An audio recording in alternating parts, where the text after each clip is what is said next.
Assalamualaikum warahmatullahi wabarakatuh. Perkenalkan, nama saya Nurkolila Hasibuan dengan NIM 240290031. Pada video kali ini, saya akan menjelaskan tentang perangkat pembelajaran matematika yang telah saya susun dengan materi rotasi di kelas 11 SMA. Yang pertama itu pendahuluan. Perangkat pembelajaran merupakan salah satu komponen penting dalam proses pembelajaran. Melalui perangkat pembelajaran yang disusun secara sistematis, guru dapat merancang kegiatan belajar yang lebih terarah dan sesuai dengan tujuan pembelajaran. Pada tugas ini, perangkat pembelajaran disusun untuk materi rotasi pada kelas 11 SMA berdasarkan kurikulum Merdeka.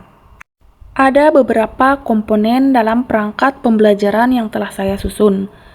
Yang pertama ada modul ajar, ada materi ajar, LKPD, media pembelajaran, asesmen pembelajaran, analisis CP, TP dan ATP, Prota, dan Prosem. Semua komponen itu saling mendukung agar proses pembelajaran itu dapat berjalan secara efektif. Untuk capaian dan tujuan pembelajaran, yang pertama capaian pembelajaran. Pada akhir fase F, peserta didik mampu memahami dan menerapkan konsep transformasi geometri, termasuk rotasi, serta menyajikannya dalam berbagai bentuk representasi seperti tabel, grafik, diagram, maupun persamaan. Peserta didik juga mampu menggunakan konsep tersebut untuk menyelesaikan permasalahan kontekstual secara logis dan sistematis. Kemudian untuk tujuan pembelajaran, setelah mengikuti pembelajaran, peserta didik diharapkan mampu menjelaskan pengertian rotasi sebagai transformasi geometri dengan menggunakan bahasa sendiri, mengidentifikasi unsur-unsur rotasi, yaitu ada pusat rotasi, sudut rotasi, dan arah rotasi, menentukan bayangan suatu titik hasil rotasi yang berpusat di titik asal 0,0 dengan sudut rotasi tertentu, menerapkan rumus rotasi yang berpusat di titik asal untuk berbagai sudut rotasi seperti 90 derajat, 180 derajat, 270 derajat, dan seterusnya. Dan menyelesaikan permasalahan sederhana yang berkaitan dengan rotasi yang berpusat di titik asal. Berikut merupakan tabel program tahunan pada semester ganjil. Untuk yang pertama, materi pokok fungsi, komposisi, dan fungsi inverse, itu submaterinya ada fungsi, komposisi, fungsi inverse, sifat-sifat, dan penerapan. Untuk alokasi waktunya itu pada bulan Juli sampai bulan Agustus 2025, 16 jam pelajaran, yaitu 4 pertemuan kali 2 jam pelajaran. Yang kedua ada lingkaran dengan submateri persamaan lingkaran, garis singgung, kedudukan titik terhadap lingkaran.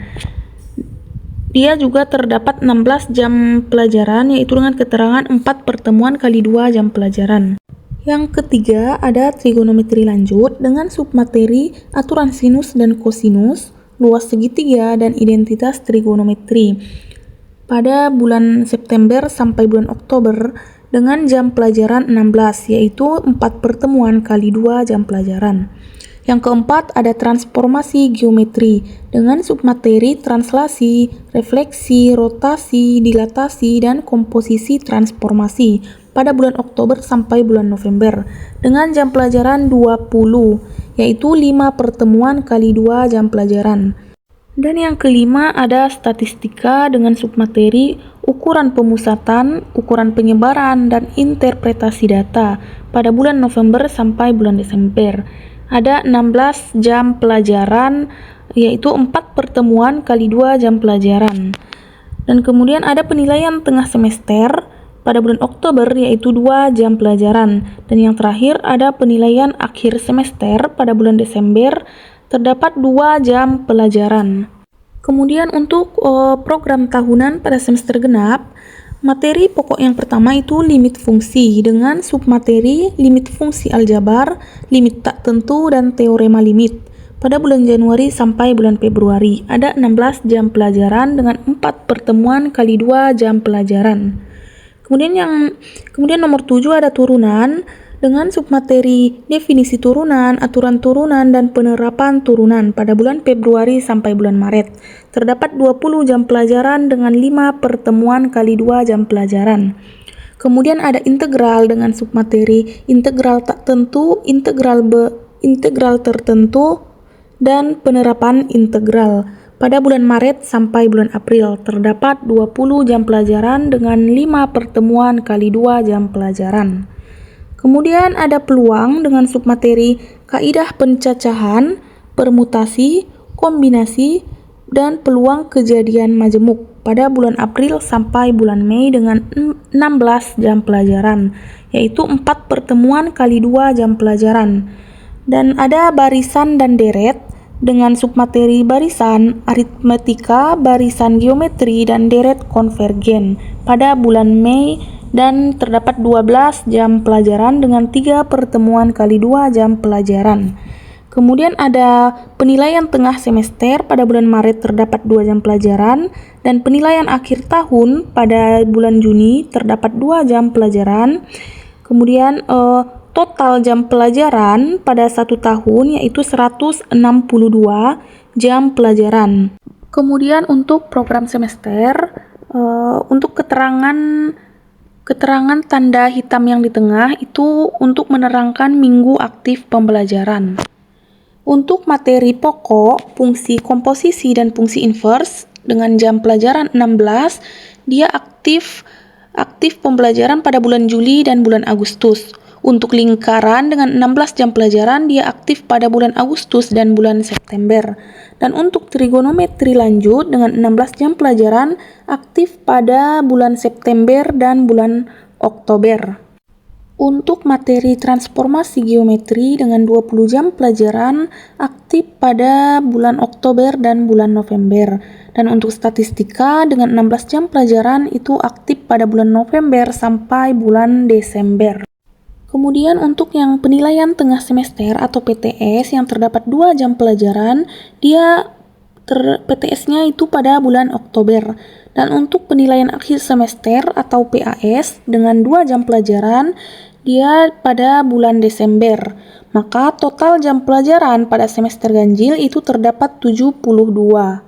Untuk rincian program semester pada materi rotasi, untuk pertemuan pertama materinya pengertian rotasi dan rotasi yang berpusat di titik asal. Waktu pelaksanaannya itu minggu ke-1 Oktober dengan alokasi jam pelajaran itu 4 jam pelajaran yaitu 2 kali 45. Dengan metode PBL, diskusi, LKPD, presentasi, dan GeoGebra. Untuk pertemuan kedua itu materinya sifat-sifat rotasi dan komposisi rotasi dengan waktu pelaksanaan pada minggu kedua bulan Oktober dengan alokasi jam pelajaran 4 jam pelajaran yaitu 2 kali 45 dengan metode PBL, diskusi, LKPD, presentasi, dan animasi. Maka total jam pelajaran materi rotasi yaitu 8 jam pelajaran. Untuk alur materi pembelajaran yang pertama itu pengertian rotasi dan rotasi yang berpusat di titik asal, kemudian sifat-sifat rotasi dan komposisi rotasi, persamaan garis melalui 2 titik dan gradien, dan yang terakhir kedudukan 2 garis lurus atau sejajar dan tegak lurus. Pada modul ajar yang saya susun itu komponen modulnya itu terdapat identitas, capaian pembelajaran, tujuan pembelajaran, alur tujuan pembelajaran, metode materi pokok, metode, media, asesmen, dan refleksi. Untuk bahan ajar yang telah saya susun itu komponen bahan ajarnya terdapat identitas, tujuan pembelajaran, pendahuluan dan apersepsi, pengertian rotasi yang berpusat di titik 0,0, contoh soal dan pembahasan, dan ada latihan soal. Selanjutnya ada asesmen. Untuk jenis asesmen, yang pertama ada asesmen diagnostik yaitu awal pembelajaran. Asesmen ini dilakukan sebelum pembelajaran untuk mengetahui pengetahuan awal peserta didik. Dia dalam bentuk tanya jawab atau diskusi singkat. Untuk contoh pertanyaannya misalnya, apa yang kamu ketahui tentang transformasi geometri? Atau apa yang kamu pahami tentang sudut dan arah perputaran? Kemudian yang kedua ada asesmen formatif yaitu selama pembelajaran. Asesmen ini dilakukan selama proses pembelajaran untuk memantau perkembangan peserta didik. Untuk tekniknya yaitu observasi aktivitas peserta didik, penilaian LKPD, diskusi kelompok, dan tanya jawab.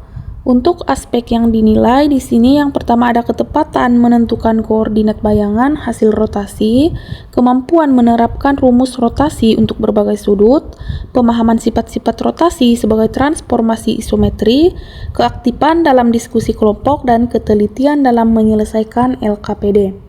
Dan yang terakhir ada asesmen sumatif yaitu akhir pembelajaran. Untuk asesmen sumatif itu dilakukan untuk mengukur pencapaian akhir peserta didik setelah seluruh materi rotasi selesai dipelajari, yaitu dalam bentuk tes tertulis. Kemudian yang terakhir untuk kesimpulan asesmen pada pembelajaran rotasi kelas 11 SMA ini digunakan untuk menilai pemahaman konsep transformasi geometri khususnya rotasi, keterampilan prosedural dalam menentukan bayangan rotasi, serta kemampuan peserta didik dalam menerapkan konsep komposisi rotasi ke dalam permasalahan kontekstual. Demikian yang dapat saya sampaikan. Saya akhiri dengan salam. Assalamualaikum warahmatullahi wabarakatuh.